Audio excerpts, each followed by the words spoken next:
तो प्यारे साथियों, स्वागत है आपका आज के इस एक और वीडियो लेक्चर में। आई होप आपको अभी तक सब कुछ पढ़ने में बहुत ज़्यादा मज़ा आ रहा है और ह्यूमन बॉडी के बारे में पढ़ने का तो फिर देखो मज़ा ही अलग है। आज भी इतनी इंटरेस्टिंग बातें ना बताएंगे आपको कि मज़ा ही आ जाने वाला है आपको एकदम, और अपने शरीर के लिए आप हैरान हो जाओगे कि भाई इतना कुछ भी चल रहा है कि हमारी बॉडी में, हमको तो पता ही नहीं था। तो आज का हमारा टॉपिक जो हम पहले पढ़ चुके हैं, क्या पढ़ चुके हैं अभी तक, हम न्यूट्रिशन के बारे में पढ़ चुके हैं। स्टमक कहाँ होता है, स्मॉल इंटेस्टाइन कहाँ होती है, लार्ज इंटेस्टाइन कहाँ होती है, इनमें किस तरह से डाइजेशन का प्रोसेस होता है, उसका एक अच्छा सा अपन इंट्रोडक्शन के साथ साथ में टॉपिक को कवर कर चुके हैं। और अब हम पढ़ रहे हैं रेस्पिरेटरी सिस्टम इन ह्यूमंस। अभी तक हमने रेस्पिरेशन पढ़ा कि मतलब इन जनरल रेस्पिरेशन का मतलब क्या है, कौन से ऑर्गेनिजम्स में किस तरह का रेस्पिरेशन होता है, टाइप्स क्या होते हैं, ग्लूकोज का ब्रेकडाउन कैसे होता है, ऐसा ऐसा हमने पढ़ा। अभी हम ये देखने वाले हैं कि हमारी बॉडी में जो मशीन है रेस्पिरेशन की वो किस तरह से काम कर रही है। तो आ जाओ शुरू करते हैं फिर अपना लेक्चर। तो सबसे पहले यहां पर आप नोटिस करो, हमारे पास में दो बातें हमें इस टॉपिक को लेकर के समझनी है, पढ़नी है। पहली है स्ट्रक्चर, कि बनावट कैसे है किसी भी चीज की, कहते हैं ना बनावट कैसे। तो हमारा जो ह्यूमन रेस्पिरेटरी सिस्टम है, सिस्टम पूरा का पूरा, वो बना हुआ कैसे। देखो एक बात आई होप आपको याद है कि सेल्स से मिलकर के टिश्यू बनता है बॉडी में, टिश्यू से मिलकर के क्या बनता है, ऑर्गन बनता है, और ऐसे कई सारे ऑर्गन्स से मिलकर के कोई एक सिस्टम बनता है। तो अभी हम क्या पढ़ रहे हैं, ह्यूमन रेस्पिरेटरी सिस्टम पढ़ रहे हैं। गॉट इट इस बात को, कि मतलब उसमें काफी सारे ऑर्गन्स हैं, अभी हम देखेंगे। तो पहले हम पढ़ रहे हैं स्ट्रक्चर की बनावट कैसी है। एग्जाम में काफी बार क्या होता है, कहता है explain the structure of human respiratory system. बस वो हमें सब कुछ बताने के लिए नहीं बोलता, बोलता है केवल बनावट कैसी है आप ये बता दो। या इसके रिगार्डिंग जो रिलेटेड एक क्वेश्चन आता है वो क्या आता है कि draw a labelled diagram of human respiratory system, कि भैया लेबल कर दीजिएगा आप उसको, एक एक जो ऑर्गन है कहां कहां पर है, और ड्रॉ करके दिखा दीजिएगा। 2 मार्क्स का क्वेश्चन आ जाता है, तो वहां 2 नंबर मिल सकते हैं अपने को। और दूसरा टॉपिक जो हम समझेंगे that is working of human respiratory system, कि भाई काम कैसे हो रहा है उस स्ट्रक्चर में, जो अलग अलग ऑर्गन्स हैं वो एक दूसरे से कैसे मेल जोल बैठा करके जो है काम कर रहे हैं। और ये भी क्वेश्चन आने की पूरे चांसेस होते हैं कि पूरा ही आ जाए, कि draw diagram of human respiratory system and also explain it's working. तो ये 5 मार्क्स का भी क्वेश्चन आने के चांसेस यहां से होते हैं। तो आ जाइए अपन अच्छे से समझते हैं। ये हमें बुक में एक इमेज दे रखी है, इस जैसी ही एक इमेज हमें बनानी भी है, इस जैसी ही हमें एक ड्राइंग करनी है। तो ये एक पूरा एक बेसिक स्ट्रक्चर है। तो आ जाओ अपन एक काम करते हैं, मैं आपको बनाना भी सिखाता हूं कि किस तरह से आपको अपनी नोटबुक में ड्रॉ करना है। इरेजर, पेंसिल और कुछ एक कलर्स आप लेकर के बैठ जाओ अपने साथ में, एक ब्लैंक पेपर। और एग्जाम में मैं आपको पहले ही बता दूं कि ये क्वेश्चन पूछे जाने के लिए बहुत ज्यादा चांसेस हैं। तो सबसे पहले हमें बनाना शुरू करना है एक बेसिक स्ट्रक्चर। तो बेसिक स्ट्रक्चर का मतलब क्या है कि हमारा कोई भी ह्यूमन बॉडी है तो उसके आँख होगी, ये नाक का स्ट्रक्चर होगा, यहाँ पे ये होंठ होंगे, और यहाँ पे ये उसका बाकी बॉडी स्ट्रक्चर होगा। Got it. और यहाँ पे ये पीछे से सर जो आ रहा है, इसको हम लोग कंप्लीट करेंगे तो हमें ये यहाँ से गर्दन होते हुए ये शोल्डर का हिस्सा इस तरह से बनाने को मिलता है। तो ये इसको मैं कहता हूँ एक बेसिक स्ट्रक्चर है, कि ये आप थोड़ा सा प्रैक्टिस करेंगे तो बनाने में आ जाएगा। अच्छा, ये कैसे बनाया हुआ है, मान लो मैं यूं खड़ा हूँ, मेरे को यूं करके आपने यूं ऊपर से ऐसे ऐसे पेंसिल वो करते हैं ना, कटोरी रख के अपन ऐसे सर्कल बनाते हैं बचपन में, किया होगा आप सबने। तो ऐसा मान लो अपने कोई साइड में रख करके बनाना है। अच्छा, बहुत ज़्यादा हमें इसमें कोई डिज़ाइंस वगैरह बनाने की ज़रूरत नहीं है, सिंपल बनाएंगे अपने। तो अब आप क्या करोगे, यहाँ पर एक पासेज यहाँ पर बनाना है हमें, नोज से बड़ा थोड़ा बनता है ये, और जो है इसको हम यहाँ ला रहे हैं, और यहाँ से ये जो पासेज है ऐसे कंटिन्यू हो रहा है। और यहाँ पर भी कुछ एक स्ट्रक्चर्स हमारे नोज में होते हैं, वो क्या होते हैं वो देखेंगे हम लोग बाद में, बट अभी रेलेवेंट नहीं है।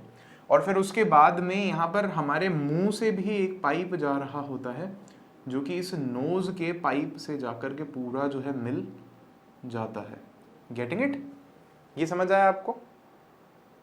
अब हमें क्या करना है, यहाँ इस पाइप को बनाना है कंटिन्यूअस, इस तरह से इसको आगे ले जाना है, आगे ले जाना है, सीधे सीधे सीधे हमें नीचे तक ले जाना है। और सिमिलरली इसको भी हम नीचे तक ले जाएंगे इस तरह से। क्लियर हुई आपको ये वाली बात? इसको नीचे ले जा रहे हैं हम लोग, और यहाँ पे ये जो पाइप है ये दो पाइप्स में ऐसे ब्रेक हो जाता है इस तरह से।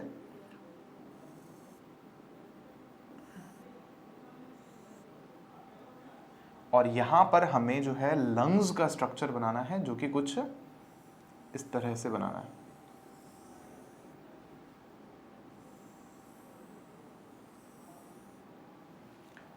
ठीक है, आई होप आपको सब कुछ क्लियरली दिख रहा है, सब कुछ आपने क्लियरली बना लिया है। थोड़ा सा लेबलिंग कर लेते हैं पहले अपन लोग। तो यहां पर हमारे पास में है नोज, ठीक है। नोज के बाद में है हमारे पास में माउथ है यहां पर, ठीक है।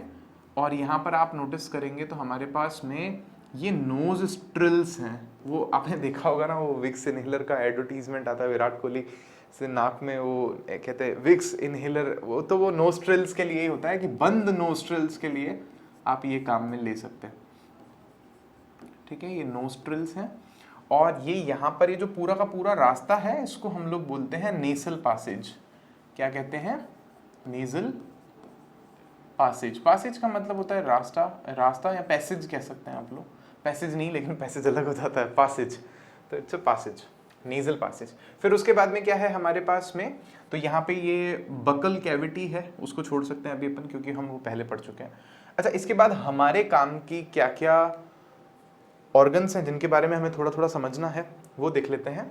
यहाँ पर एक आपको ये कॉमन जगह दिख रही होगी, जिसको मैं ब्लू कलर से कलर कर रहा हूं। यहाँ पे देख पा रहे हैं आप? ये आप देखिए, ये ऐसी जगह है जो कॉमन है, दोनों के लिए कॉमन है। मतलब मुंह से जो कुछ भी जा रहा है उसके लिए भी, नाक से जो कुछ भी जा रहा है उसके लिए भी। मतलब अगर मैं चाहूं तो सांस हम लोग नाक से भी लेते हैं, और अगर हम चाहें तो सांस मुंह से भी लेते हैं। मुंह से भी हम सांस को पीछे खींच लेते हैं, तो जाती तो अंदर ही है ना। क्लियर हुई आपको ये वाली बात? जाती तो अंदर ही है। तो ये एक कॉमन जगह है जहां पे दोनों जगह से जाने वाली सांस जो है पहुंच रही है, या जो मुंह से जाने वाला खाना यहां पहुंच रहा है, नाक से आने वाली सांस यहां पहुंच रही है। इस जगह को हम लोग कहते हैं फेरिंक्स। क्या कहते हैं? फेरिंक्स। ऐसा लिख लीजिए आप। एक कॉमन जगह है जिसको हम लोग फेरिंक्स कह रहे हैं, और we can say it's a common pathway और passage for both are, you know, passage which is passing through our mouth and the nasal passage as well. अब उसके बाद में हमें इस फेरिंग्स के नीचे यहां पे आप ध्यान दो,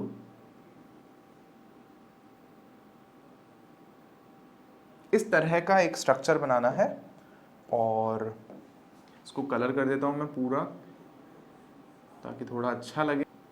ये अच्छा, ये क्या स्ट्रक्चर है? तो ये स्ट्रक्चर कहलाता है प्यारे साथियों लैरिंक्स। ऊपर वाला फेरिंग्स और नीचे वाला लैरिंक्स। लैरिंक्स का एक और नाम भी होता है, अभी आपको समझ आ जाएगा। लैरिंक्स का एक और नाम होता है, वो होता है वॉइस बॉक्स। क्या होता है? वॉइस बॉक्स, जिसके कारण हमारी आवाज जो हम बोल रहे हैं वो आता है, बाहर आता है। अभी कहाँ होता है ये समझो इस बात को। आपने यहाँ देखा होगा कि है ना, यूं ऐसे कंठ निकल जाता है, ऐसे लड़कों के लंबे जो हो जाते हैं उनके निकल जाता है, गर्ल्स के भी निकल जाता है, तो उसको कहते हैं कंठ निकल गया है। फिर वो बोलते हैं इससे ज़्यादा लंबाई नहीं बढ़ेगी। खैर वो बातें और हैं। बाकी ये वही है, जस्ट इस कंठ के पीछे ही ये फेरिंग्स होता है, बल्कि इतनी ज़्यादा जगह नहीं होती है, गर्दन थोड़ी पास में होती है। वो तो अपन थोड़ा सा डायग्राम, सिम्बॉलिक डायग्राम है तो ऐसे चल रहा है। बाकी देखो, आप क्या करो, अपना फिंगर्स को लो, यहाँ टच करो और ऐसे करो, यहाँ कुछ भी बोलो आप यहाँ पर, तो आपको यहाँ पर वाइब्रेशंस महसूस होंगे। यही वॉइस बॉक्स है, जो हवा बाहर आ रही है, जो आवाज हम निकाल रहे हैं वो इस वॉइस बॉक्स से ही आती है। अच्छा, इस वॉइस बॉक्स में ऐसा होता क्या है, ये क्वेश्चन होगा आपके मन में। मैं आपको एक बेसिक आइडिया दे देता हूँ। इस वॉइस बॉक्स को मान लो अगर एक पाइप है, तो पाइप के अगर ऊपर से देखें अपने को, तो ऐसे एक गोल आपको जगह दिखाई देगी, और उसमें क्या है, इस तरह के दो वोकल कॉर्ड्स होते हैं, इस तरह के। आप नेट पे जरूर से देखना, मान लो ये पाइप है चारों तरफ, और बीच में ये दो वोकल कॉर्ड्स होते हैं जो बहुत जल्दी जल्दी जल्दी जल्दी वाइब्रेट करते हैं। कोई अगर सुरीला गाना गाता है ना कोई, जैसे पतली जिनकी आवाज़ होती है, जैसे फीमेल्स की आवाज़ होती है, आपने सुना होगा लता मंगेशकर ऐसे, तो वो ऐसे जब गाते हैं तो उनके बहुत तेज, बहुत ज़्यादा, मतलब 1 मिनट में 100 जो हैं वाइब्रेशंस होते हैं, बहुत ज़्यादा वाइब्रेशंस होते हैं। फिर उसी से हमारी अलग अलग तरह की आवाज़ निकलती है। तो ये है लैरिंग्स। फिर इस लैरिंग्स के बाद में हमें ये पाइप दिख रहा है यहाँ पर, जिससे हमारी सांस जो है लंग्स की तरफ जाती है, और इस पाइप को हम लोग बोलते हैं, मैं यहाँ लिख रहा हूँ, इस पाइप को हम लोग बोलते हैं ट्रैकिया। क्या बोलते हैं? Trachea, TRACHEA।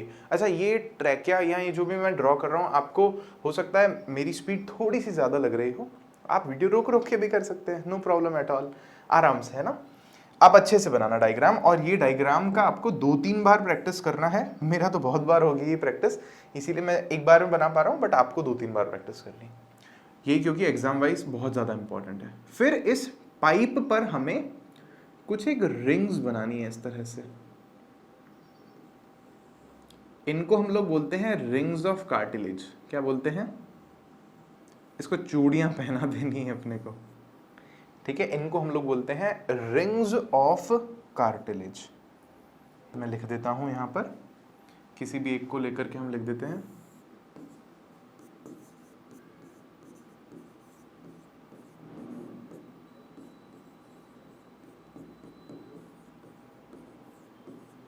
अच्छा चलिए, अब यहां तक हम थोड़ा पहले समझ लेते हैं।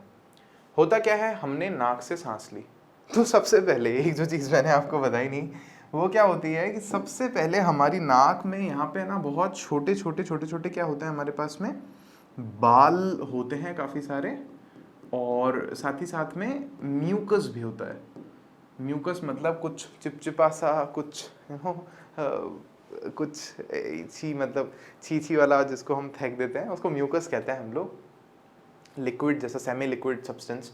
अभी क्या कह रहे हैं, नाक से गया, तो वो क्यों होते हैं, बाल क्यों होते हैं, या वो म्यूकस क्यों होता है? ताकि बाहर से जो मिट्टी आ रही है, या बाहर से मान लो कुछ और कुछ बैक्टीरिया आ रहे हैं, या हमारे पास में कुछ एक पोलन ग्रेन्स जैसी चीज़ें अगर कुछ हैं, या छोटे छोटे कोई और पार्टिकल्स हैं जो अंदर आ रहे हैं नाक में, तो वो क्या होंगे, बाल जो हैं उनको वहीं रोक लेते हैं, कहते हैं no we won't allow you, हम आपको अंदर नहीं जाने देंगे। बाल उनको वहीं पर ट्रैप कर लेते हैं, वहीं पर रोक लेते हैं। फिर उसके बाद सांस जो है अंदर जाती है, तो सांस अंदर जाती है यहाँ से जाकर के, और ये पूरा रास्ता होके आगे जाती है, पहले फेरिंग्स तक पहुँचती है, फेरिंग्स में से लैरिंग्स में से होते हुए आगे बढ़ती है। अब यहाँ देखना एक चीज़ की, यहीं पर एक क्वेश्चन बनता है कि हमें क्या मुंह से फिर सांस लेनी चाहिए या नहीं लेनी चाहिए, क्योंकि मुंह से भी तो जा रही है। आपने नोटिस किया होगा, हमें मना करते हैं, बोलते हैं मुंह से सांस मत लो, जब पीटी कराते हैं फिर बोलते हैं मुंह से सांस नहीं लेनी होती। अच्छा, क्यों नहीं लेनी होती मुंह से सांस, बताओ? तो द रीज़न इज, मुंह से सांस अगर हम लेंगे, और अगर मान लो मिट्टी के पार्टिकल्स हैं, या पोलन ग्रेन्स हैं, या बाकी बैक्टीरिया, वो सब अंदर चले जाएंगे। लेकिन अगर हम नाक से सांस लेंगे तो ऐसा नहीं होगा। नाक से सांस लेंगे तो यहीं सब कुछ अटक जाएगा, जो भी कचरा होगा वो यहीं रुक जाएगा, कचरा आगे जा नहीं पाएगा। क्लियर हुई आपको ये वाली बात? इसीलिए कहते हैं कि हमें नाक से सांस लेनी होती है, बल्कि मुंह से नहीं लेनी चाहिए। फिर उसके बाद ये सांस आगे बढ़ी, तो ये फेरिंग्स में से होके गई। फेरिंग्स कुछ भी नहीं है, कॉमन रास्ता है, कॉमन पैसेज। फिर उसके बाद लैरिंग्स है। लैरिंग्स वॉइस बॉक्स है। लैरिंग्स का सबसे ज़्यादा जो काम है वो बोलने का ही है, और वो कब होता है, जब हम बोलते हैं तो हवा बाहर आती है, तो लैरिंग्स का काम वहां पर बहुत ज़्यादा हो जाता है। जाते वक्त इतना काम लैरिंग्स का नहीं होता है, बल्कि आप यहाँ नोटिस कर पाओगे कि जिस वक्त हम सांस ले रहे होते हैं उस वक्त हम बोल नहीं सकते। क्यों? क्योंकि सांस अंदर जाएगी तो उस वक्त बाहर नहीं आ सकती ना, एक टाइम पर एक ही चीज़ हो सकती है। तो जिस वक्त हम सांस ले रहे हैं उस वक्त हम बोल नहीं सकते। फिर ये सांस आगे चलती है ट्रैकिया में, ट्रैकिया वाले पाइप में। अब एक पाइप है, इसके ऊपर रिंग्स लगी हुई होती है। कैसी रिंग्स लगी हुई होती है वो देखना भी। जैसे समझो, मान लो ये जो मेरी फिंगर है ये ट्रैकिया का पाइप है, मान लो फॉर एग्जांपल, और ये इसके ऊपर कार्टिलेजियस रिंग लगी हुई है। इधर से आप देख रहे हो तो ऐसे गोल दिख रहा है आपको, लेकिन अगर आप सामने से दूसरी तरफ से देखोगे, पीछे की तरफ से, तो ऐसे बीच में जगह है, पूरा भरा हुआ नहीं है, समझ रहे हो? ऐसे खुला, ऐसी है ये रिंग, पूरी बंद नहीं है, इस तरह से है ये रिंग। अच्छा, ऐसी क्यों है, या ये रिंग है क्या असल में? तो पहले तो आपको ये पता होगा कि कार्टिलेज क्या होती है। 9th का टॉपिक है बेसिक सा। कार्टिलेज हमारे ना यहाँ जैसे 2 टॉपिक थे वहाँ पे टिश्यू में, बोन था एक तो, और एक कार्टिलेज होता है। तो कार्टिलेज आपने देखा होगा कि ये कान में कार्टिलेज होती है थोड़ी, मतलब ये जो कार्टिलेज है ना ये हड्डी जैसी होती है लेकिन उतनी ज़्यादा मजबूत नहीं होती, मतलब फ्लेक्सिबल होती है। तो ये फ्लेक्सिबल है, मुड़ जाती है, लेकिन हड्डी भैया टूटती है, हड्डी मुड़ती नहीं, हड्डी टूट जाती है। तो ये है जैसे, है ना, ये फ्लेक्सिबल, ये कार्टिलेज है, ये कार्टिलेज है, ये नाक में ये देखो ये कार्टिलेज है यहाँ पर। तो वैसे ही यहाँ पर भी ये रिंग, आप यहाँ हाथ लगाओ, यहाँ ये रिंग दिख रही है यहाँ पे, ये कार्टिलेज है ये। तो ये अच्छा ये रिंग्स कार्टिलेज के, तो ये थोड़ी सी फ्लेक्सिबल है। करती क्या है वो समझना। एक पानी की बोतल लो, जैसे मान लो अभी ये तो मेरे पास में भरी हुई बोतल है और ये थोड़ी मोटी है, ये नहीं, आप है ना वो बिस्लरी की नहीं बॉटल आती है ऐसे, वो 10 रुपए वाली पानी की जो अपने को मिलती है, जो थोड़ी कच्ची होती हैं, कमज़ोर सी होती हैं, वो लो, खाली करो, उसको ऐसे मुंह पे रखो और सांस खींच लो उसमें से, तो वो क्या होगा, बोतल पिचक जाती है। ऐसा ज़रूर मुझे पक्का है आप सबने आज तक करके देखा ही होगा, तो वो बोतल पिचक जाती है। तो सेम फिर हमारे साथ भी होना चाहिए। मान लो हमने क्या किया, सारी सांस छोड़ दी, तो ये जो पाइप है इसमें हवा ही नहीं है, अब तो बाहर आ गई हवा, तो इस पाइप में हवा नहीं है, तो क्या होना चाहिए, ये जो पाइप है ये पिचक जाना चाहिए, ये जो ट्रैकिया है ये तो पिचक जाना चाहिए, और पिचक जाएगा तो गड़बड़ जाएगी, हम तो फिर हम रहे या ना रहे हो जाएगा। समझ में आई आपको वाली बात। तो उसको रोकने के लिए इसके ऊपर कार्टिलेज लगी हुई है, ऐसे इसको, ये कार्टिलेज का ये जो रिंग्स का स्ट्रक्चर है ये यूं पकड़े हुए है इस पाइप को, तो वो उसको पिचकने नहीं देता। अगर हवा नहीं भी है ना तो वो उसको पिचकने नहीं देता है। आई होप आपको ये चीज़ अच्छे से समझ में आ गई होगी, बड़ी आसान सी चीज़ है। तो ये कार्टिलेजियस रिंग्स हैं। अब होता क्या है कि ये जो पाइप है ये आगे जाकर के दो पाइप्स में डिवाइड हो जाता है। देखो यहाँ देखो, ये जो ट्रैकिया है ये आगे जाकर के दो पाइप में डिवाइड हो जाता है। इन दोनों पाइप्स का नाम क्या है मैं बताता हूं आपको। इन पाइप का नाम है ब्रोंकाई। क्या है? BRONCHI, या आपको बोलना है ब्रोंकस। अच्छा, फर्क क्या है दोनों में? ब्रोंकस जो वर्ड है ये सिंगुलर है और ब्रोंकाई जो है वो प्लूरल है, क्योंकि दो है ना यहाँ पर हमारे पास में। तो ब्रोंकाई दोनों के लिए साथ में यूज हो रहा है और ब्रोंकस जो वर्ड है वो एक के लिए बीइंग अ सिंगुलर यूज होता है। समझ में आई आपको वाली बात? दो लंग्स हैं तो दो में वो डिवाइड हो गया है, सिंपल एज दैट। इसमें कुछ ज्यादा दिमाग लगाने वाली बात नहीं है। फिर इसके बाद में अब आगे का थोड़ा सा ड्रॉ करते हैं। मैंने आपको साथ साथ में मैकेनिज्म भी समझा दिया, बस अब सीधा ही हम लोग अपने नोट्स पढ़ेंगे, पीपीटी देखेंगे और कुछ एक रियलिस्टिक इमेजेस देखेंगे तो हमें आइडिया लग जाएगा पूरा का पूरा। अब ये जो पाइप है ना ये आगे जाके और पतले पतले पाइप्स में डिवाइड हो जाता है। देखो आप इस तरह से पूरे लंग्स में दोनों तरफ सिमिलरली, लेकिन हम एक तरफ ही बना रहे हैं। आप चाहो तो दोनों तरफ भी बना सकते हो,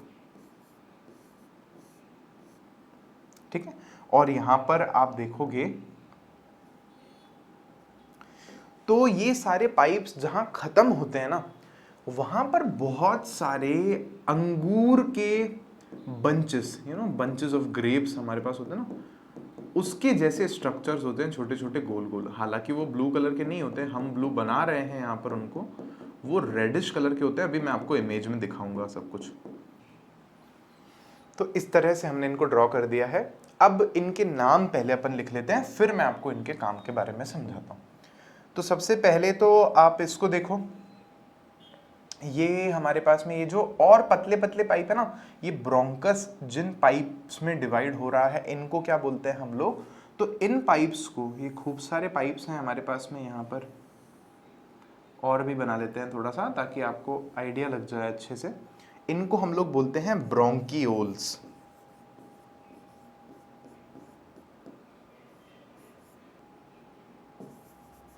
क्या बोलते हैं? ब्रोंकियोल्स, ठीक है, ब्रोंकियोल्स। और ये जो हमारे पास में छोटे छोटे डॉट्स हमने स्ट्रक्चर बनाया है, जो डॉट्स वाला, इसको हम लोग बोलते हैं, इनको हम लोग बोलते हैं, मैं यहां लिख देता हूं इनको, एल्वियोलाई। क्या बोलते हैं? एल्वियोलाई। एल्वियोलाई प्लूरल है, इसका जो सिंगुलर है वो एल्वियोलस है। Alveolus, alveoli plural, singular alveolus. ओलस। अब इस डायग्राम को थोड़ा सा और पूरा कर देते हैं अपन। यहाँ पर हमारा बाह जैसा स्ट्रक्चर होता है और यहाँ पे ये हाथ वाला स्ट्रक्चर होता है, ये हाथ वाला, ये बाह है यहाँ पे हमारी, तो ये हाथ वाला स्ट्रक्चर है, ऐसे बना देते हैं इसको। अब यहाँ पर एक छोटी सी चीज़ हमारी बुक में जो बनी हुई है वो दिखा देता हूँ मैं आपको एक बार। हमारी बुक में क्या किया गया है वो बना रखा है, जो हमारा रिब केज है ना, जो ये हड्डियां हैं ऊपर से केज है जिसके अंदर ये बंद है, तो एक तरफ हमारी बुक में जो है वो इस तरह से यहाँ पर बना रखा है। ये क्या है, हमारी शोल्डर वाली बोन है। ये आप देखोगे ना, यहाँ हाथ लगाओ, यहाँ पे ये दिखेगी आपको, यहाँ पे शोल्डर वाली बोन है। और फिर उसके बाद में इस पे ऊपर से इस तरह से रिब केज की जो बोन्स हैं उनको बना के दिखाया हुआ है।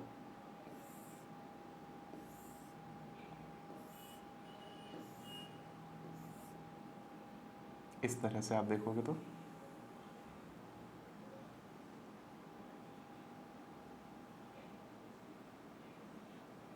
ठीक है, इस तरह से आपको देखने को मिलेगी। अब इसका काम देख लेते हैं अपन। देखो होता क्या है, जो हवा है आई ट्रैकिया से ब्रोंकाई में डिवाइड हो गई दोनों में, फिर दोनों लंग्स में गई, फिर और पतले पतले पाइप्स में चली गई। वो पतले पतले पाइप्स का नाम क्या है, ब्रोंकियोल्स है। उन पतले पतले पाइप्स में से फाइनली ये जो हवा जो हमने अंदर ली है ये कहाँ जाके पहुंचती है, एल्वियोलाई में, एल्वियोलस में। इतना हमें इस डायग्राम से समझना है, बाकी जो भी है हमें वो हमारे अब जो हम पढ़ने वाले हैं टॉपिक वहाँ से समझना है। एक बार अब आप यहाँ से इसका स्क्रीनशॉट भी ले सकते हैं, मैं हट रहा हूँ, ताकि आप बाद में भी अच्छे से इसको बना सकें। तो आ जाइए अब अपन अपने आगे बढ़ते हैं टॉपिक पर। तो यहाँ देखिए अब हम क्या कर रहे हैं, let's draw human respiratory system, जो कि हम बना लिए अभी अभी हमने देखा। यहाँ पे मैं एक बार आपको बुक का फिर से दिखा देता हूँ, जो जो हमने ऑर्गन्स को बनाया था अभी। नेसल पासेज, माउथ कैविटी, फेरिंग्स, फिर लैरिंग्स। थोड़ा सा आप देखेंगे तो स्ट्रक्चर हल्का सा अलग मिलेगा, थोड़ा रियलिस्टिक मिलेगा, हमारा वाला थोड़ा सा रियलिस्टिक कम है। और फिर आप देखेंगे तो हमारे पास में यहाँ पर ट्रैकिया है, रिंग्स ऑफ कार्टिलेज बने हुए हैं, फिर दोनों पाइप्स में डिवाइड हो रहा है और इनको हम ब्रोंकाई बोल रहे हैं, फिर ब्रोंकियोल्स हैं हमारे पास में, और फाइनली हमारे पास में एल्वियोलर सैक हैं। सैक का मतलब है जिनमें जगह है थोड़ी सी, तो हमने एल्वियोलाई लिखा है, उनके अंदर जगह को हम लोग एल्वियोलर सैक बोलते हैं। फिर हमारे पास में एक स्ट्रक्चर और है यहाँ पर, डायफ्राम इसको हम लोग बोलते हैं, वो मैं आपको यहाँ पर दिखा दूंगा कि किस तरह से काम आता है। और ये देखिए रिंग्स यहाँ पर रिब्स वगैरह बनी हुई हैं यहाँ पर, अगर आप देखेंगे तो ये भी हमने थोड़ा बहुत बनाने की कोशिश की है अपने डायग्राम में। तो आ जाओ अब देखते हैं अब हम लोग आगे। तो क्या है हमारे पास, सबसे पहले मेन ऑर्गन्स क्या है हमारे ह्यूमन रेस्पिरेटरी सिस्टम के, नाक है, नेसल पासेज है, ट्रैकिया है। ट्रैकिया का एक और नाम होता है विंड पाइप, हवा जा रही है इसमें से तो एक और नाम है विंड पाइप। फिर ब्रोंकाई है, फिर वैसे तो देखा जाए तो ब्रोंकियोल्स भी हैं, फिर उसके बाद देख रहे हैं तो लंग्स तो हैं ही इतने बड़े बड़े बड़े, और डायफ्राम भी है, साथ ही साथ में एल्वियोलाई भी है, वो सब यहाँ पर मेंशन किए जा सकते हैं। अब बढ़ते हैं आगे। तो यहाँ कह रहे हैं अब हम देख रहे हैं working of human respiratory system. तो सबसे पहले हमें देखने को मिल रहा है यहाँ पर कि जब हम सांस लेते हैं तो एयर जो हम इनहेल कर रहे हैं वो स्टोर होती है कहाँ पर, लंग्स में। लंग्स में स्टोर होती है। अच्छा, वो लंग्स तक कहाँ से होके जाती है, तो पासेस थ्रू नेसल पाइप, सबसे पहले नाक के पाइप में जाती है, फिर फेरिंग्स में जाती है, फिर वहाँ से लैरिंग्स में जाती है, फिर ट्रैकिया में जाती है, फिर ब्रोंकस में जाती है, या ब्रोंकाई जो है उसमें जाती है, फिर ब्रोंकियोल्स। अच्छा, ये ब्रोंकस और ब्रोंकाई यहाँ दोनों लिख दिए गए हैं, लेकिन दोनों की ज़रूरत नहीं है, आप इसको हटा सकते हैं। ट्रैकिया से ब्रोंकाई में, फिर ब्रोंकाई से ब्रोंकियोल्स में, और रीचेज इन दी एल्वियोलाई, एल्वियोलाई तक वो हवा पहुंच जाती है। फिर उसके बाद आप देखिए क्या कह रहे हैं उसके बाद हम लोग कि व्हेन वी ब्रीद इन, जब हम सांस लेते हैं, air is taken into the body through the nostrils. Nostrils से हवा अंदर जाती है। ऐसा नहीं बोल रहे कि हम मुंह से हवा को अंदर लेते हैं, क्यों नहीं ले रहे ना, उसका रीजन देखो, अभी हमारी बुक में भी इन्होंने लिख करके बताया ही है हमें कि The air passing through the nostrils, nostrils में जो हवा पास हो रही है is filtered by fine hairs। वो ये जो फाइन छोटे छोटे छोटे छोटे हेयर हैं हमारे नाक में, आजकल तो लोग उनको कटवा भी लेते हैं, है ना, बाहर आ जाते हैं तो कुछ कुछ करके नाइफ उनको जो है बार्बर वो काट देते हैं उनको। तो कह रहे हैं कि फाइन हेयर्स हैं दैट लाइन दी पासेज, वो लाइन कर पूरा पासेज में ऐसे बने हुए हैं यहाँ पे। The passage is also lined with the mucus which helps in this process. ये क्या करता है, म्यूकस भी यहाँ पर रहता है इस स्टेज में, और वो क्या करता है, हेल्प्स इन दिस प्रोसेस, इस प्रोसेस में हेल्प करता है। अच्छा, किस बात को हेल्प करता है, फिल्टर करने के लिए, कोई भी बाहर से अगर मिट्टी वगैरह जैसा कुछ आ रहा है तो उसको फिल्टर करने के लिए। फिर इसके बाद the air passes through pharynx, लैरिंग्स and trachea and reaches enters the lungs. बहुत सिंपल है, यहाँ तक कुछ भी नहीं है, बहुत सिंपल, बहुत सिंपल। बार बार रिपीट कर रहे हैं हम सेम बातों को ताकि आपको वो बहुत अच्छे से याद हो जाए। फेरिंग्स क्या है, तो pharynx is the common passage for respiratory and digestive system. देखो ये एक और डायग्राम हमने यहां बना रखा है, इसमें फेरिंग्स नहीं दिखाया हुआ, लेकिन फेरिंग्स कहां पर है, तो फेरिंग्स इस जगह पर है, इसके ऊपर। लैरिंग्स है ये वाला, इसके ऊपर वाला फेरिंग्स है। तो फेरिंग्स कुछ नहीं है, कॉमन पासेज है, कॉमन रास्ता है, किसके लिए, रेस्पिरेटरी और डाइजेस्टिव सिस्टम के लिए। ये मैंने आपको बहुत अच्छे से बता दिया था, अभी मैं आपको एक बार और फेरिंग्स दिखा भी दूंगा। फिर उसके बाद कह रहे हैं लैरिंग्स क्या है, तो लैरिंग्स कह रहे हैं is another name for what, voice box. देखो आप यहाँ पर वॉइस बॉक्स इसको हम लोग कहते हैं, हमारी जो आवाज है वो यहीं से निकलती है। It's a tube about 2 inches या 5 सेंटीमीटर। हम अडल्ट्स में ये लगभग 5 सेंटीमीटर बड़ा होता है, यहाँ पे होता है इधर। It sits above the wind pipe. कहां पर है ये, विंड पाइप के ऊपर है, ये ट्रैकिया या जो विंड पाइप है इसके ऊपर है लैरिंग्स। फिर कह रहे हैं and in the neck and in front of food pipe. ये फूड पाइप के सामने होता है, मतलब क्या होता है, हम जो खाना खाते हैं ना, जो हमने फूड पाइप के बारे में पढ़ा था, ईसोफेगस के बारे में, तो ईसोफेगस वाला पाइप पीछे है, उसके आगे है ये वाला पाइप, तो it sits in front of the food pipe. अभी मैं आपको डायग्राम में वो चीज क्लियर करने वाला हूं, थोड़ा सा आप वेट करो। आगे कह रहे हैं ट्रैकिया क्या है, कार्टिलेजियस ट्यूब है, कार्टिलेजनस, इसके ऊपर मतलब ट्रैकिया के ऊपर रिंग्स हैं कार्टिलेज की, तो इसको इसीलिए इस ट्यूब को क्या बोल रहे हैं, cartilaginous tube. That connects the pharynx and larynx to the lungs allowing the passage of air. जो कि किसको किसको कहां जोड़ रहा है, ट्रैकिया का डेफिनेशन कैसे दिया है, trachea is a cartilaginous tube that connects pharynx and larynx to the lungs. जो लंग्स से फेरिंग्स और लैरिंग्स को जोड़ने का काम कर रहा है, उस पूरे को ही हम लोग ट्रैकिया बोलते हैं। क्लियर हुई आपको ये वाली बात, इजंट इट वेरी सिंपल, बहुत सिंपल है, स्ट्रक्चर समझ रहे हैं अभी तक भी हम लोग, और स्ट्रक्चर पढ़ते पढ़ते ही जो है हमारा टॉपिक ही हो जाना है। ये देखिए यहाँ पर मैं आपको कह रहा था समझाने के लिए, बताने के लिए, तो ये एक हमारे पास में अच्छा डायग्राम है जिसमें दोनों तीनों चीज़ें हैं। एक बुक है मेरे पास में, ह्यूमन बायोलॉजी, वो सच में बहुत अच्छी बुक है, उसमें से ये डायग्राम लिया है, पिक्चर लिया गया। तो अब यहाँ देखो, ये माउथ वाला पाइप है, ये नोज वाला पूरा पाइप है, यहाँ तक आ रहा है, तो ये कॉमन जगह हो गई, यहाँ पे देख पा रहे हो आप, ये कॉमन जगह है, तो इस कॉमन जगह को ही हम लोग क्या बोल रहे हैं, फेरिंग्स, फेरिंग्स है। अब मैं आपको क्या दिखाना चाह रहा था, यहाँ देखो 2 पाइप्स हैं, एक पाइप आगे है गले की तरफ इधर आगे से, और वही क्या है, हमारा विंड पाइप है, जिसके बारे में अभी हम पढ़ रहे थे, ट्रैकिया है, इसके ऊपर रिंग्स ऑफ कार्टिलेजियस है, और उसके पीछे वाला जो पाइप है वो है हमारा फूड पाइप। यहाँ देखो ये फूड पाइप है यहाँ पर पीछे। एक बहुत इंटरेस्टिंग बात बताता हूँ आपको मैं, आपको पता है हमें हमेशा कहते हैं कि ना, हमें जो है खाना खाते वक्त बोलना नहीं होता, गड़बड़ हो जाती है। अच्छा तो क्यों बोलते हैं, ऐसा समझना। देखो जब हम खाना खाते हैं ना, तो खाना यहाँ से अंदर आता है, मान लो यहाँ से ये खाना अंदर आ रहा है, ये मैं ब्लू डॉट्स बना रहा हूँ, आई होप आपको थोड़ा थोड़ा दिख रहे हैं ये, तो खाना अंदर आया। अब यहाँ पर एक चीज़ है हमारे पास में, यहाँ ध्यान दो, ये देख पा रहे हो आप, ये मैं येलो कलर कर रहा हूँ इस पर, खूब सारा कर दिया मैंने। ये एक पार्ट है जिसको हम लोग बोलते हैं एपिग्लॉटिस। क्या बोलते हैं, this is known as epiglottis. क्या बोलते हैं इसको हम लोग, एपिग्लॉटिस, गेटिंग इट।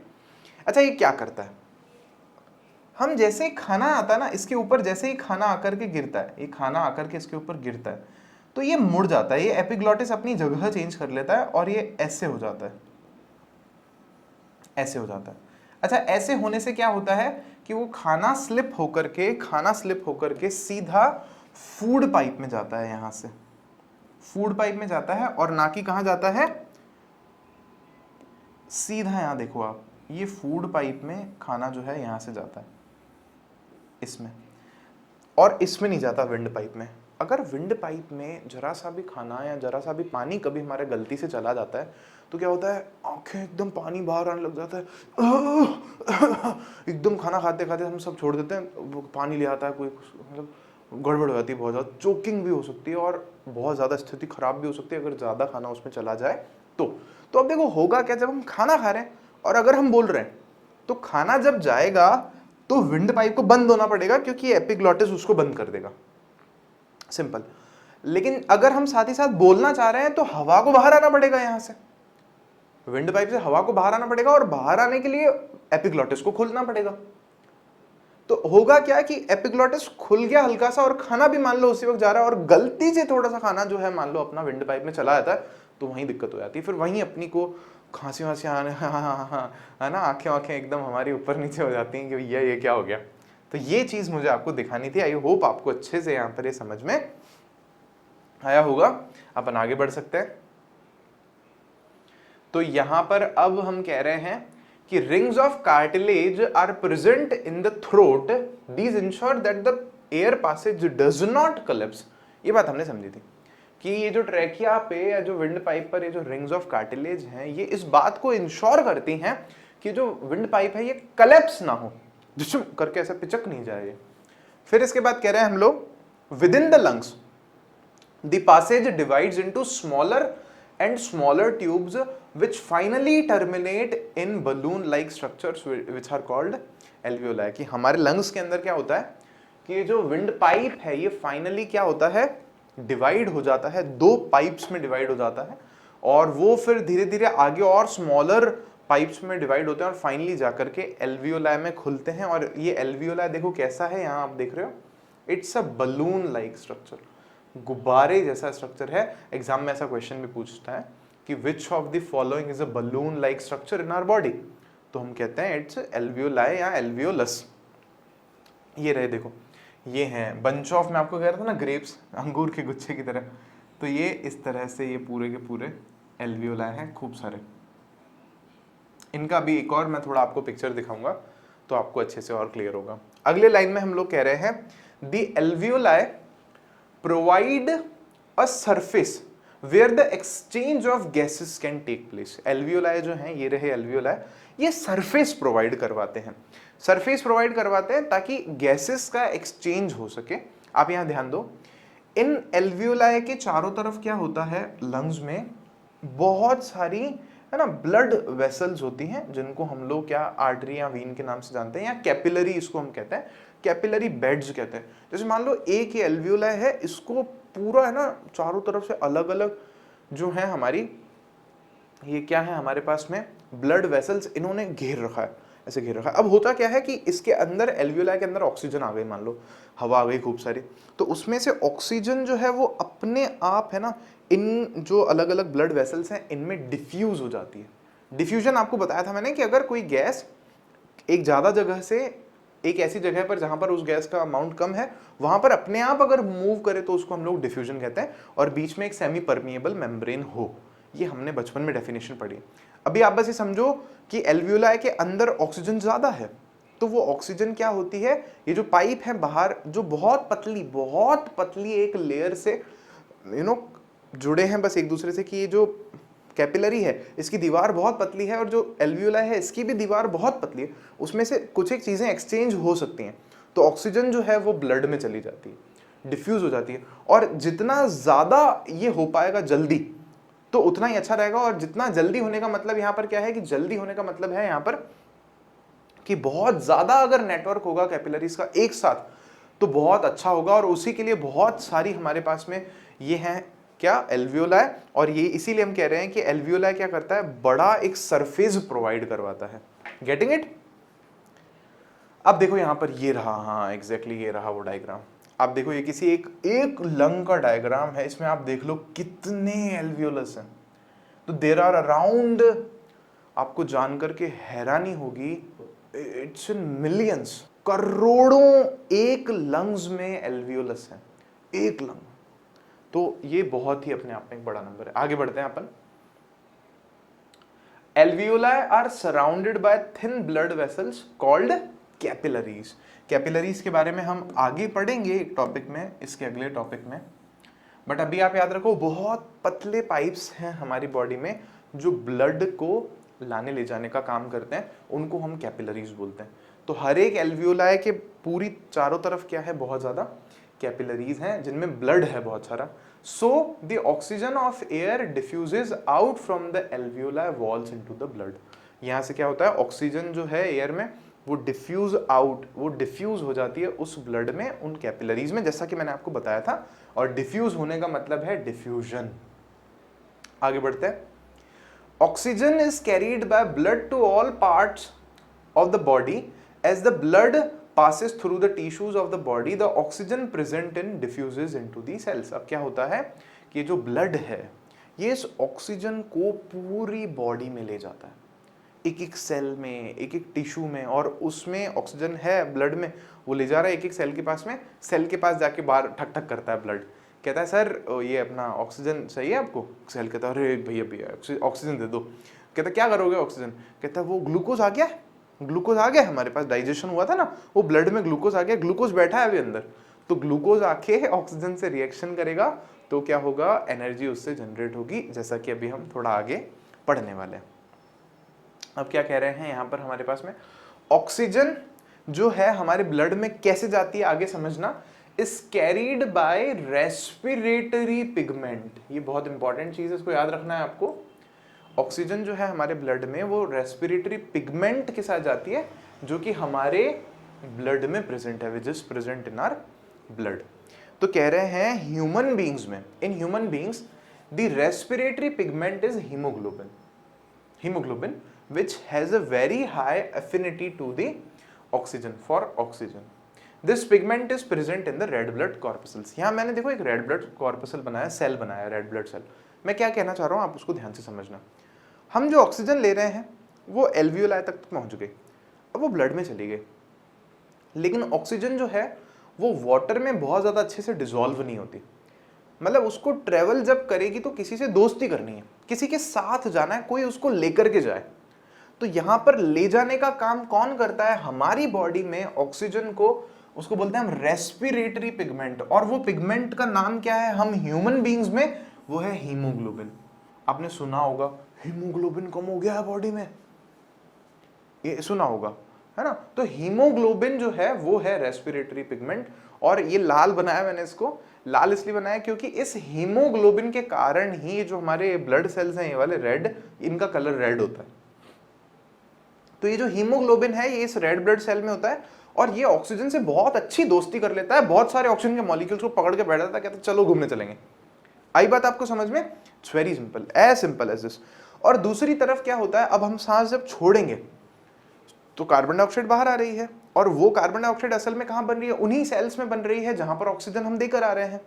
तो वहां से उस कार्बन डाइऑक्साइड को वापस ब्लड जो है, ब्लड कैपिलरीज हैं, जो आर्टरीज हैं, जो बाकी हमारे पास में वीन्स हैं, वो इन कुपिकाओं तक, या इनको जिनको हम बोल रहे हैं एल्वियोलाई, एल्वियोलाई तक लंग्स में वापस लाती हैं। CO2 को वापस लाया जाता है लंग्स तक, फिर हम सांस छोड़ते हैं तो वो सांस बाहर आती है। तो वापस जब ला रहे हैं CO2 को, तो CO2 जो है ना वो बहुत अच्छे से पानी में डिसॉल्व हो जाती है। हम नहीं बाहर कोल्ड ड्रिंक पीते हैं तो वो कार्बोनेटेड वाटर ही तो होता है, मतलब वो पानी में कार्बन डाइऑक्साइड जैसी गैस मिली हुई रहती है।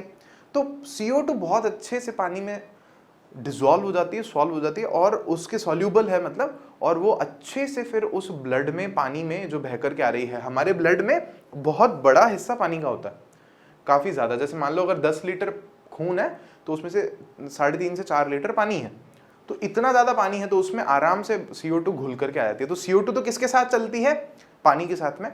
ऑक्सीजन किसके साथ चलती है, हीमोग्लोबिन के साथ में। ये बात आपको याद रखनी है। इसके बाद जल्दी बस अब अपना टॉपिक खत्म होने की तरफ है। The oxygen combines with the digested food present in the cells to release the energy। जो ऑक्सीजन है वो कंबाइन करती है विद द डाइजेस्टेड फूड। जो हमारे सेल्स में, हमने डाइजेशन में पढ़ा था कि ग्लूकोज बना या बाकी चीजें बनी, वो सेल्स तक पहुंच गई, वो भी ब्लड से ही गई है, ब्लड ही लेके गया है उनको। यहां पर भी क्या हो रहा है, ऑक्सीजन फिर उससे कंबाइन होती है और एनर्जी रिलीज करती है, टू रिलीज एनर्जी। और साथ ही साथ में क्या बनती है, carbon dioxide gas is also produced as a waste product during the process of respiration. Respiration याद आई डेफिनेशन? याद करना क्या पढ़ा था अपन ने। In the cells of body tissue this carbon dioxide diffuses into the blood, और ये जो वेस्ट कार्बन डाइऑक्साइड है ये ब्लड में वापस डिफ्यूज हो जाती है। बहुत सिंपल है, बहुत सिंपल है। Blood carries the CO2 back to the lungs, blood वापस से उस CO2 को लंग्स तक ले आता है। It diffuses into the alveoli, और ये कहाँ चली जाती है? खून में। अब क्या है, खून में जो कैपिलरी है उसमें कार्बन डाइऑक्साइड ज्यादा है, एल्वियोलाई में कम है, तो डिफ्यूजन कहाँ से कहाँ होगा? जो हमारी कैपिलरी है उसमें से जो एल्वियोलाई में है अपने आप कार्बन डाइऑक्साइड डिफ्यूज हो जाएगी, डिफ्यूजन हो जाएगा। तो क्या होगा यहाँ पर? डिफ्यूजन, डिफ्यूजेस वर्ड हमने यूज किया है। And via exhaling we drew out oxygen from our body, और एक्सहेल करते हैं जब हम सांस छोड़ते हैं तो कार्बन डाइऑक्साइड का जो वेस्ट है हमारे बॉडी से बाहर आ जाता है, using the same passage as an inhaling. जो हमने इनहेल करने में पैसेज यूज किया था वही रास्ते से वापस होकर के जो है कार्बन डाइऑक्साइड रिवर्स डायरेक्शन में बाहर आ जाती है। The average breathing rate in an adult is at rest is about 15 to 18 times पर मिनट। हम 1 मिनट में 15 से 18 बार सांस लेते हैं जब हम रेस्ट कर रहे हैं। हम भाग रहे हैं, हमारे पीछे कुत्ता पड़ा है, हम पहाड़ चढ़ रहे हैं, हम पेड़ चढ़ रहे हैं, हम दौड़ दौड़ के सीढ़ियाँ उतर रहे हैं, हम क्रिकेट खेल रहे हैं, हम साइकिल चला रहे हैं, तो उन कंडीशंस में ये नंबर ज़्यादा होगा, ऑब्वियस सी बात है। सो रहे होंगे तो ये नंबर लीस्ट होगा, 15 से भी कम हो सकता है, लेकिन इन जनरल एक अडल्ट में इतना ये नंबर रहता है। Got it? सिंपल। ये एक एल्वियोलाई का बड़ा पिक्चर है, वही जो पहले आपको दिखाया था, आप देख सकते हो इसको कि एल्वियोलस है, इनमें से ऑक्सीजन जो है डिफ्यूज होती है ब्लड में, ब्लड में से CO2 वापस डिफ्यूज हो जाती है एल्वियोलाई में, फिर ये ब्लड ही जो है आगे पूरी बॉडी में सब कुछ लेकर के जाता है। फिर इसके बाद क्या है हमारे पास में? When we breathe in we lift our ribs and flatten our diaphragm. देखो डायफ्राम क्या है पहले यहाँ मैं आपको दिखा देता हूँ। ये डायफ्राम, ये जो नीचे आप देख रहे हो ऑरेंज वाला, ये वाला पार्ट है, इसको डायफ्राम बोलते हैं हम लोग। और ये ऊपर लंग्स वगैरह दिखा रखे हैं, अंदर एल्वियोलाई वगैरह सब कुछ है, हार्ट भी है बीच में। फिर इसके नीचे जो है हमारा डाइजेस्टिव सिस्टम के ऑर्गन्स है। तो ये डायफ्राम क्या है? एक चद्दर, मैं तो ऐसे कहता हूँ कि चद्दर मान के चलो इसको, चद्दर है, ये दो चीज़ों को अलग करती है, दोनों सिस्टम्स को अलग करती है। एक ऊपर हमारा कौन सा सिस्टम है? रेस्पिरेटरी। नीचे हमारा कौन सा सिस्टम है स्टमक में? डाइजेस्टिव। तो डाइजेस्टिव सिस्टम को और रेस्पिरेटरी सिस्टम को अलग करने के लिए बीच में एक चद्दर लगी हुई है, उसको हम लोग क्या बोलते हैं? डायफ्राम। अच्छा, ये डायफ्राम क्या कर रहा है? हम जब सांस ले रहे हैं तो फेफड़े फूल जाते हैं, ऐसे छाती फूल जाती है हमारी, ऐसे एकदम 56 इंच का सीना हो जाता है हमारा।